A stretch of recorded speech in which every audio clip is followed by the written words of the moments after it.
자, 팔로 여러분들과 저와 같이 우주나 과학에 관심이 있는 사람들뿐만 아니라 관심이 없는 사람들도 버킷리스트 중에 하나는 우주여행이 포함되어 있을 겁니다. 사람들이 우주여행을 하고 싶어하는 그 이유는 무엇일까요? 제가 그중 한 명으로서 이야기를 하자면 저는 두 가지의 이유가 있습니다. 먼저 첫 번째로는 우주여행을 하면서 우주의 경이로움을 체험하고 그로 인해 스스로가 얼마나 작은 존재인지를 느껴보고 싶기 때문이죠. 그랜드 캐년과 같은 대자연 앞에서 인간은 한없이 작아지고 겸손해집니다. 제가 이 채널을 운영하면서 우주에 대해서 알아보고 관측된 많은 자료들을 통해서 우리는 얼마나 작은 존재인지를 알 수 있고 이로 인해 마찬가지로 인류는 항상 우주라는 초자연 앞에서 겸손해져 왔죠. 그리고 우주여행을 하고 싶은 가장 큰 이유는 바로 무중력 체험입니다. 국제우주정거장에서 활동하고 있는 우주비행사들의 모습을 보면 공간을 둥둥 떠다니며 마치 재밌는 놀이를 하는 것처럼 나이가 많고 적음을 떠나서 웃음기 가득한 우주비행사들의 모습을 볼 수 있죠. 많은 사람들이 이 무중력을 체험하고 싶어 하듯이 현재까지도 많은 우주 관련 영화나 공상과학 영화에 자주 이런 장면이 비춰지고 있습니다. 자, 그런데 이런 무중력 체험을 하기 위한 우주여행은 많은 사람들의 희망사항임에도 불구하고 지구에서 극히 소수의 사람들만이 가능하죠. 그건 바로 막대한 비용 때문입니다. 민간 우주기업인 버진그룹 소유의 버진갤럭틱은 우주 관광을 위한 발사체를 비행기에 부착하여 상공에 쏘아 올리는 방법으로 무중력 체험 관광 사업을 운영하는데 지난 2021년 7월 11일 버진그룹의 회장인 리처드 브랜슨을 탑승시켜 인류 최초로 우주 관광에 성공하였고 아마존의 창업자이자 초대 CEO였던 제프 베이조스가 진행 중인 블루 오리진이라는 민간 우주 관광 사업은 캡슐에 승객이 탑승하고 이 우주선을 지상에서 쏘아 올려 약 3분간의 무중력 체험을 하고 낙하산으로 안전하게 착륙하는 방법으로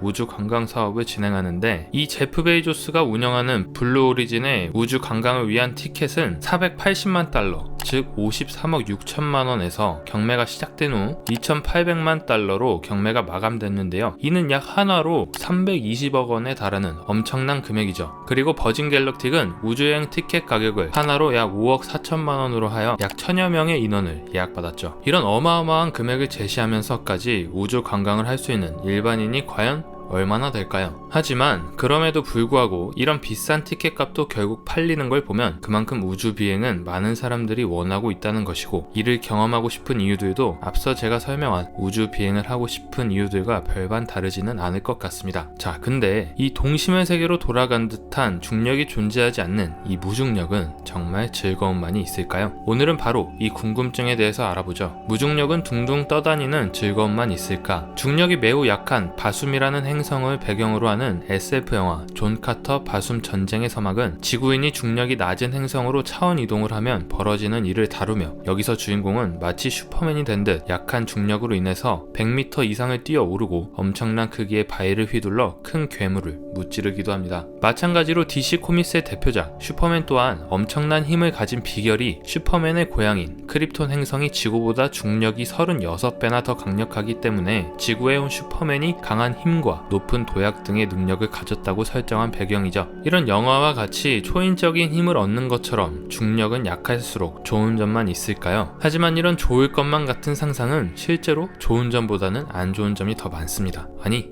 오히려 치명적이라고 봐야 하죠. 우주를 탐사하기 전에 인류의 무중력에 관한 연구들은 인류가 우주 공간으로 직접 나가지 않고는 실험이 불가능하기에 무중력이 어떤 영향을 끼칠지 데이터를 얻을 수가 없었습니다. 하지만 이후 16개국이 참여하여 계획부터 완공까지 31년이 걸린 프로젝트인 국제우주정거장으로 인해 과학자들은 우주비행사들이 우주정거장에서 1년간 거주한 후 지구로 복귀함에 따라서 비로소 무중력이 인간에 어떤 영향을 미치는지 알 수 있게 되었죠. 현재까지 무중력 상태가 인간에게 어떤 영향을 끼치는지 정리한다면 바로 치명적인 건강 상태의 변화라고 말할 수 있습니다. 사람의 몸은 잉태 후 태반 속에서 양수의 부력에 의하여 무중력 상태로 있다가 양수가 터지고 뱃속에서 나오는 순간부터 절대적인 지구의 중력 지배권 속으로 들어가 평생을 생활하게 되죠. 자, 따라서 사람의 몸은 지구 중력에 잘 적응되어 있기 때문에 중력이 변하면 신체 리듬은 깨지고 여러가지 이상 반응이 나타납니다. 신체는 어떤 이상 반응들이 나타날까요? 우주비행사들이 겪은 현상들은 대표적으로 무중력 무중력에서 초기 몇 시간 동안 우주병 또는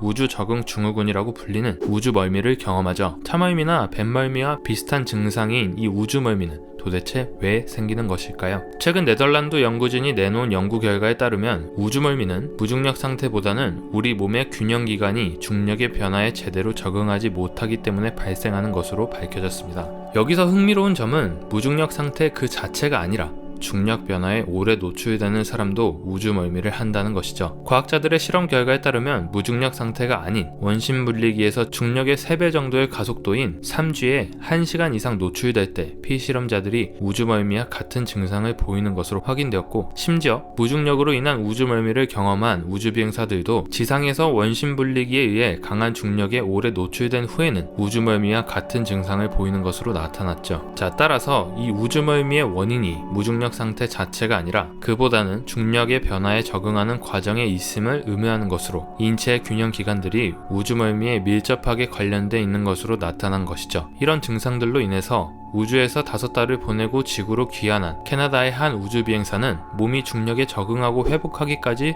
5달이라는 시간이 걸렸고, 첫 3주 동안은 운전이 금지되었다고 하죠. 또한 무중력 상태에서 장기간 생활하게 되면 근육량이 감소하는 것으로 알려져 있습니다. 인간의 모든 근육과 골격은 중력을 이겨내면서 직립보행을 할 수 있도록 진화되어 온 결과물이죠. 이런 중력을 버티는 근육들을 우리는 크게 항중력근이라고 부릅니다. 따라서 중력을 이겨내기 위한 집합체인 인간의 근육은 무중력 상태에 장시간 노출된다면 서 있을 때에도 다리 근육이 체중을 지탱할 필요가 없어지므로 근육이 점차 퇴화되는 것이죠. 자, 간단하게 예를 들자면 여러분들이 장시간 다리나 팔에 깁스를 착용했다가 풀었을 때 팔이나 다리의 근육이 없어지는 현상을 떠올리면 아마 아주 쉽게 이해할 수 있을 겁니다. 이를 방지하기 위해서 실제로 우주정거장에서 우주인들은 근손실을 막기 위해 하루에 2시간씩 운동을 하고, 이를 위해 러닝머신은 물론 첨단 저항 운동 장치와 같은 각종 운동 장치가 마련되어 있죠. 하지만 가장 안 좋은 점은 이런 인체의 근육 중에서 생명의 핵심적인 역할을 담당하는 근육 장기인 심장의 근육도 우주 공간에서는 작아져 버린다는 것이죠. 지상에서 혈액이 머리에서 발끝까지 전달될 때는 중력으로 인해서 큰 힘이 필요로 하지 않지만 발에서부터 상체로 혈액을 보내는 데는 지구의 중력을 이겨내기 위해서 심장이 강한 펌프질을 해야 하므로 큰 힘이 필요합니다. 하지만 무중력 공간에선 중력을 거슬러 혈액을 전달할 정도로 강한 펌프질 없이 아주 간단하게 몸을 가로질러 혈액을 짜낼 수 있기 때문에 지상에서보다 많은 힘을 필요로 하지 않아 근육이 점점 약해지고 결국 심장의 크기가 작아져 버린다는 것이죠. 우주정거장에서 1년을 생활하고 지구로 복귀한 스콧 켈리라는 우주비행사는 그 심장의 크기가 무려 27%나 줄었다고 하죠. 이뿐만이 아니고 중력이 작용하는 지구에서 사람의 체내에 있는 모든 액체는 중력의 영향으로 하반신으로 이동하려고 합니다.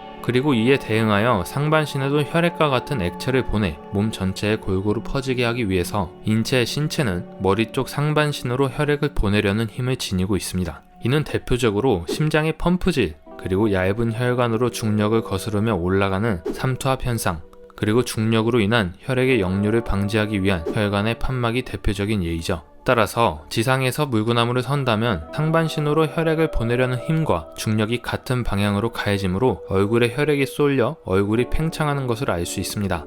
하지만 무중력 상태에는 오직 혈액을 포함한 모든 액체를 상반신으로 올려 보내려는 강한 힘들만 작용하기에 인체의 신체 구조상 두개골과 뇌의 압력을 증가시키고, 이로 인해 안구의 압력이 가해지게 되면서 시신경 압박을 통해 시력도 안 좋아지는 결과를 낳죠. 마지막으로 국제우주정거장에는 하루에 약 16번씩 해가 뜨고 집니다. 하루에 딱 한 번씩만 해가 뜨고 지는 지상에서의 삶과는 매우 다른 모습을 보이는 이유는 국제우주정거장이 시속 28,000km의 속도로 지구를 돌고 있기 때문에 발생하는 것이죠. 하지만 이 국제우주정거장의 자연스러운 현상은 인류의 생체 리듬에는 상당히 치명적입니다. 우리 주변만 보아도 낮과 밤이 바뀐 사람들의 건강이 급격하게 나빠진다는 건 당연히 알고 있는 사실입니다. 하지만 훨씬 더 고단한 하루인 16번의 아침이 찾아온다는 것은 하루에 한 번 해가 뜨는 생활에 익숙한 지구인으로서는 상상할 수 없는 환경인 것이죠. 이로 인해서 우주인 4명 중에 3명꼴은 잠에 들기 위해서 수면제를 먹고,